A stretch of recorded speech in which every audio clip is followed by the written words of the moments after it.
Burası park alanımız. Burada evlerimiz var gördüğünüz gibi. Burada okulumuz vardı. Yıkılan okullarımız da hepsi yıkıldı. O tarafta yollar açıldı, yollarımızı kapattılar. Şimdi buraya beton santrali kuruyorlar. Ben ilk gününde beri sahiplerini aradım. İnşaat malzemesi satacak dediler. Ama gün geçtikçe 20 gündür beton santrali malzemesini getirdiler. Yarın sokaklarımız da dar.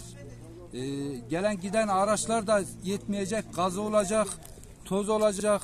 Devlet büyüklerime sesleneyim. Bir an önce buranın durdurulmasını isteyik. Malzemelerin de kalkmasını istiyorlar. Gerekenin yapılmasını isteyeyim. Mahallemiz hiç razı değil bu işe. Burası Malatya'nın Yeşilyurt ilçesi Çarmıhlı mahallesi.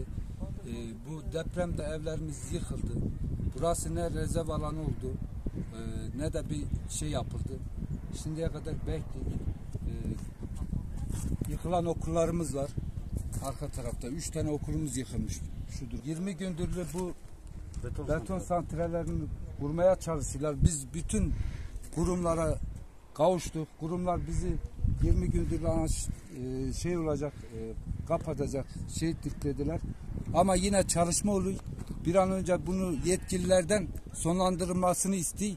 Mahalle hiçbir zaman da razı değil, razı da olmayacak. Hepimizin çocuğu var, eşi dostu var. Buranın çıkardığı toz, teferruat, herkesin bildiği şeyler. Biz bunu mahallemizde istemiyoruz kısacası. İnşaat malzemesi dediler, taş ocağı fabrikası kurdular. Hani biz bunda rahatsızız. 20 metre ileride benim evim var. Benim çocuklarım var. Yani burada ben şimdi kamyonlar geçecek, benim çocuklarım sokağa çıkamayacak. Camını açamayacak, temiz bir hava alamayacak. Biz bunlara karşıyız. Beton santralini kesinlikle burada istemiyoruz. Şu makineleri kaldırsın.